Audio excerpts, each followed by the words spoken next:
पिछले साल 800 से ज्यादा एग्जीबिटर्स ने हिस्सा लिया। 1.5 लाख से ज्यादा लोगों ने विजिट किया। इस बार भारत मंडपम के साथ साथ द्वारका के अशोभमी और ग्रेटर नोएडा के इंडिया एक्सपो सेंटर में भी ये एक्सपो चल रहा है। आने वाले 5-6 दिनों में बहुत बड़ी संख्या में लोग यहां आएंगे। अनेक नई गाड़ियां भी यहां लॉन्च होने वाली है। ये दिखाता है कि भारत में मोबिलिटी के फ्यूचर को लेकर कितनी पॉजिटिविटी है। यहां कुछ एग्जीबिशंस में विजिट करने, उन्हें देखने का अवसर अभी मुझे मिला। भारत की ऑटोमोटिव इंडस्ट्री फैंटास्टिक भी है और फ्यूचर रेडी भी है। मैं आप सभी को अपनी बहुत बहुत शुभकामनाएं देता हूं। साथियों, भारत के ऑटो सेक्टर के इतने बड़े आयोजन में मैं आज रतन टाटा जी और ओसामू सुजुकी जी को भी याद करूंगा।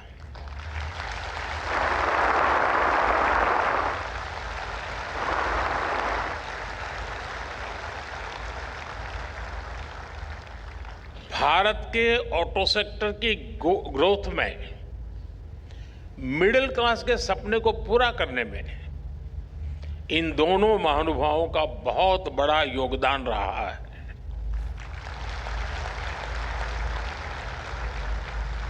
मुझे भरोसा है कि रतन टाटा जी और ओसामा सुजुकी जी की लेगेसी भारत के पूरे मोबिलिटी सेक्टर को इंस्पायर करती रहेगी।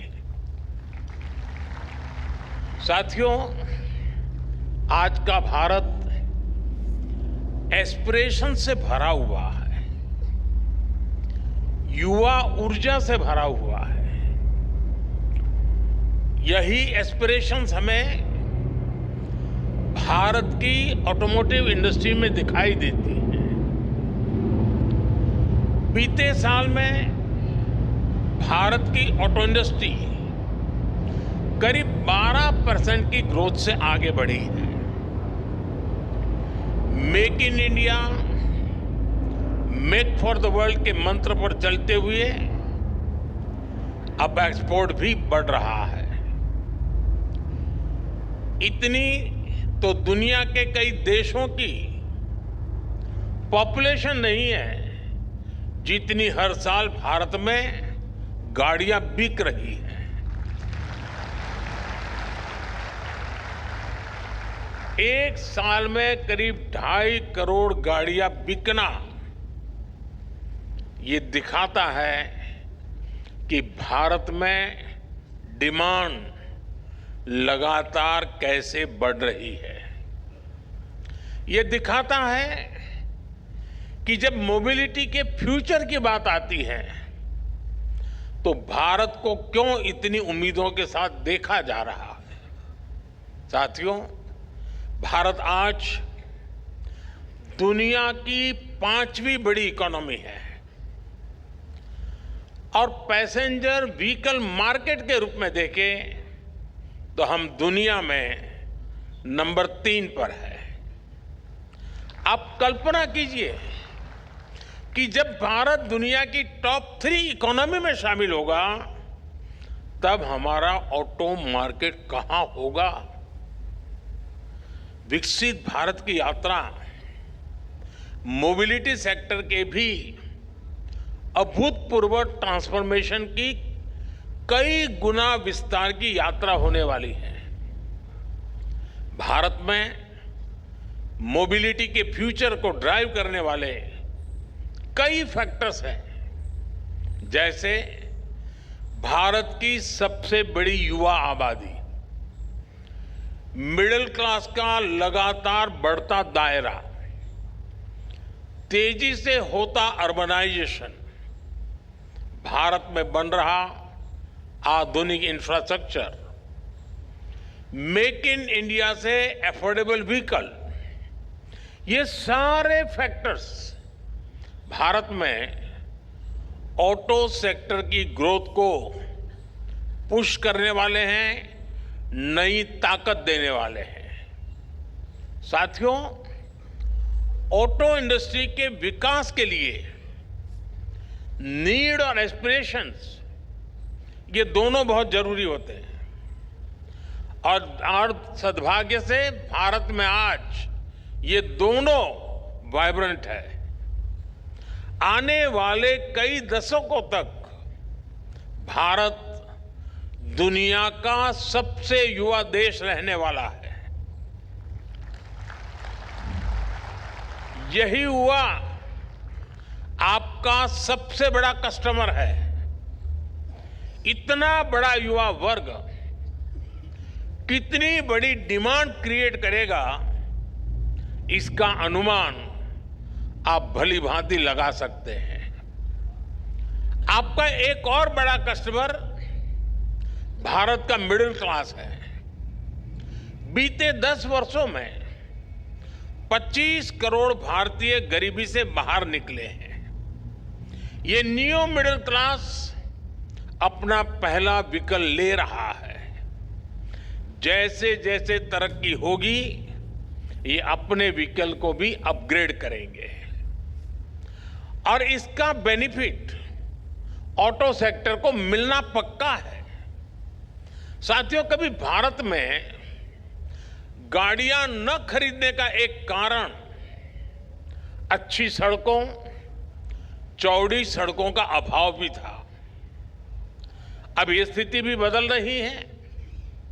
ईज ऑफ ट्रेवल आज भारत की बड़ी प्राथमिकता है।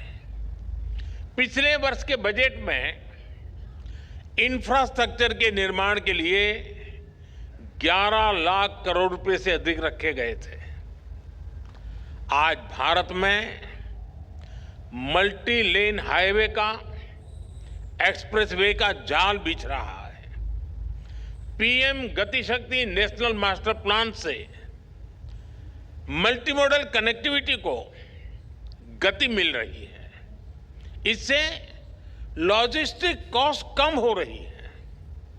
नेशनल लॉजिस्टिक पॉलिसी की वजह से भारत दुनिया में सबसे कॉम्पिटिटिव लॉजिस्टिक कॉस्ट वाला देश होने वाला है। इन सारे प्रयासों की वजह से ऑटो इंडस्ट्री के लिए संभावनाओं के अनेक नए द्वार खुल रहे हैं। देश में गाड़ियों की डिमांड बढ़ने के पीछे भी ये भी एक बड़ी वजह रही है।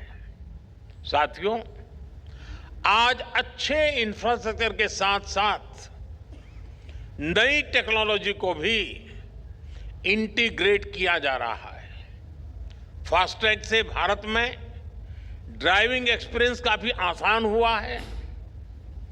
नेशनल कॉमन मोबिलिटी कार्ड से भारत में सीमलेस ट्रैवल के प्रयासों को और बल मिल रहा है। अब हम smart connected vehicles, autonomous driving की दिशा में भी भारत तेजी से काम कर रहा है। साथियों, भारत में ऑटो इंडस्ट्री के विकास की संभावनाओं में मेक इन इंडिया की मजबूती का भी बड़ा रोल है। मेक इन इंडिया अभियान को पीएलआई स्कीम से नई गति मिली है। पीएलआई स्कीम ने 2.25 लाख करोड़ रुपए से अधिक की सेल में मदद की है। इस स्कीम से ही इस सेक्टर में 1.5 लाख से ज्यादा डायरेक्ट जॉब क्रिएट हुए हैं। आप जानते हैं, आप अपने सेक्टर में तो जॉब क्रिएट करते ही है, इसका दूसरे सेक्टर्स में भी मल्टीप्लायर इफेक्ट होता है। बड़ी संख्या में ऑटो पार्ट्स हमारा एमएसएमई सेक्टर बनाता है। जब ऑटो सेक्टर बढ़ता है तो एमएसएमईज लॉजिस्टिक्स, टूर और ट्रांसपोर्ट, इन सभी सेक्टर में भी नई जॉब्स अपने आप बढ़ने लग जाती है। साथियों, भारत सरकार ऑटो सेक्टर को हर लेवल पर सपोर्ट दे रही है। बीते एक दशक में इस इंडस्ट्री में एफडीआई, टेक्नोलॉजी ट्रांसफर और ग्लोबल पार्टनरशिप के नए रास्ते बनाए गए हैं। पिछले 4 सालों में इस सेक्टर में $36 बिलियन से ज्यादा का फॉरेन डायरेक्ट इन्वेस्टमेंट आया है। आने वाले सालों में ये कई गुना और बढ़ने वाला है। हमारा प्रयास है कि भारत में ही ऑटो मैन्युफैक्चरिंग से जुड़ा पूरा इकोसिस्टम डेवलप हो। साथियों, मुझे याद है मैंने मोबिलिटी से जुड़े कार्यक्रम में 7C के विजन की चर्चा की थी। हमारे मोबिलिटी सॉल्यूशंस ऐसे हो जो कॉमन हो, कनेक्टेड हो, कन्वीनियंट हो, कंजेशन फ्री हो, चार्ज हो, क्लीन हो और कटिंग एज हो। ग्रीन मोबिलिटी पर हमारा फोकस इसी विजन का हिस्सा है। आज हम एक ऐसे मोबिलिटी सिस्टम के निर्माण में जुटे हैं जो इकोनॉमी और इकोलॉजी दोनों को सपोर्ट करे। एक ऐसा सिस्टम जो फॉसिल फ्यूल के हमारे इंपोर्ट बिल को कम करे। इसलिए आज green technology, EVs, hydrogen fuel, biofuels, ऐसी टेक्नोलॉजी के डेवलपमेंट पर हमारा काफी फोकस है। नेशनल इलेक्ट्रिक मोबिलिटी मिशन और ग्रीन हाइड्रोजन मिशन जैसे अभियान इसी विजन के साथ शुरू किए गए हैं। साथियों, बीते कुछ सालों से इलेक्ट्रिक मोबिलिटी को लेकर भारत में बहुत तेज ग्रोथ देखी जा रही है। बीते दशक में इलेक्ट्रिक व्हीकल की बिक्री में 640 गुना की वृद्धि हुई है। 640 गुना। 10 साल पहले जहां एक साल में सिर्फ 2600 के आसपास इलेक्ट्रिक व्हीकल बिके थे, वर्ष 2024 में 16,80,000 से ज्यादा व्हीकल बिके हैं। यानी 10 साल पहले जितने इलेक्ट्रिकल व्हीकल पूरे साल में बिकते थे, आज उससे भी 2 गुने इलेक्ट्रिक व्हीकल सिर्फ एक दिन में बिक रहे हैं। अनुमान है कि इस दशक के अंत तक भारत में इलेक्ट्रिक व्हीकल्स की संख्या 8 गुना तक बढ़ सकती है। यह दिखाता है कि इस सेगमेंट में आपके लिए कितनी ज्यादा संभावनाएं बढ़ रही है। साथियों, सरकार लगातार पॉलिसी डिसीजंस ले रही है, इंडस्ट्री को सपोर्ट कर रही है। 5 साल पहले फेम 2 स्कीम शुरू की गई थी। इसके तहत 8,000 करोड़ रुपए से भी अधिक का इंसेंटिव दिया गया है। इस राशि से इलेक्ट्रिक व्हीकल खरीदने में सब्सिडी दी गई, चार्जिंग इंफ्रास्ट्रक्चर का निर्माण किया गया। इससे 16 लाख से अधिक ईवीज को सपोर्ट मिला, जिनमें से 5,000 से अधिक तो इलेक्ट्रिक बसें हैं। यहां दिल्ली में भी भारत सरकार द्वारा दी गई 1200 से अधिक इलेक्ट्रिक बसें चल रही हैं। अपने तीसरे टर्म में हम पीएम ई ड्राइव स्कीम लेकर आए हैं। इसके तहत 2 व्हीलर, 3 व्हीलर, ई एम्बुलेंस, ई ट्रक ऐसे करीब 28 लाख ईवीज खरीदने के लिए मदद दी जाएगी। करीब 14,000 इलेक्ट्रिक बसें भी खरीदी जाएगी। देश भर में अलग अलग वाहनों के लिए 70,000 से अधिक फास्ट चार्जर लगाए जाएंगे। तीसरे टर्म में ही पीएम ई बस सेवा भी शुरू की गई है। इसके तहत देश के छोटे शहरों में करीब 38,000 ई बसें चलाने के लिए केंद्र सरकार मदद देगी। सरकार ईवी मैन्युफैक्चरिंग के लिए इंडस्ट्री को लगातार सपोर्ट कर रही है। ईवी कार मैन्युफैक्चरिंग में जो ग्लोबल इन्वेस्टर भारत आना चाहते हैं, उसके लिए भी रास्ते बनाए गए हैं। भारत में क्वालिटी ईवी मैन्युफैक्चरिंग इकोसिस्टम के विस्तार में, वैल्यू चेन के निर्माण में मदद मिलेगी। साथियों, ग्लोबल वार्मिंग की, क्लाइमेट की चुनौती से निपटने के लिए हमें सोलर पावर को, अल्टरनेटिव फ्यूल को लगातार प्रमोट करते रहना है। भारत ने अपनी G20 प्रेसिडेंसी के दौरान ग्रीन फ्यूचर पर बहुत जोर दिया है। आज भारत में ईवी के साथ ही सोलर पावर को लेकर भी बहुत बड़े लेवल पर काम चल रहा है। पीएम सूर्यघर मुफ्त बिजली स्कीम से रूफटॉप सोलर का एक बड़ा मिशन चल रहा है।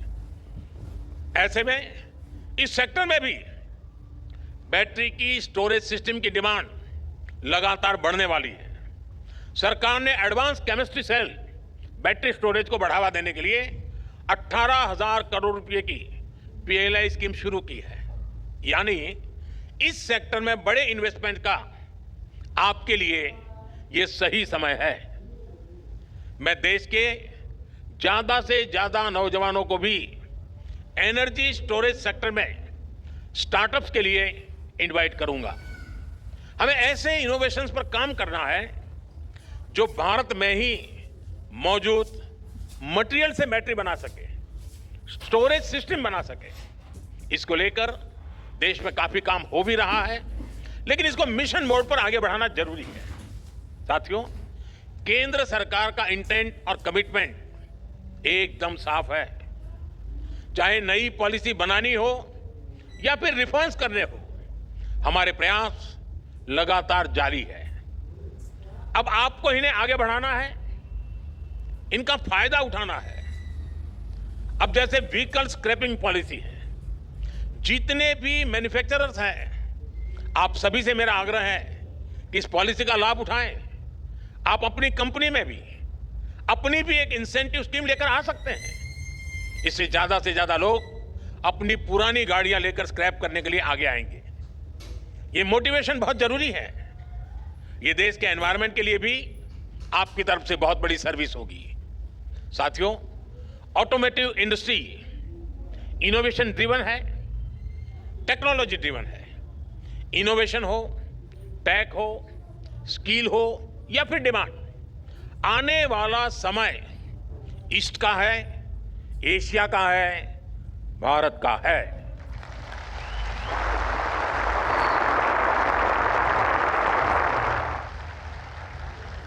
मोबिलिटी में अपना फ्यूचर देखने वाले हर सेक्टर के लिए भारत एक शानदार, इन्वेस्टर के लिए भी शानदार डेस्टिनेशन है। मैं आप सभी को फिर विश्वास दिलाता हूं, सरकार हर तरह से आपके साथ है।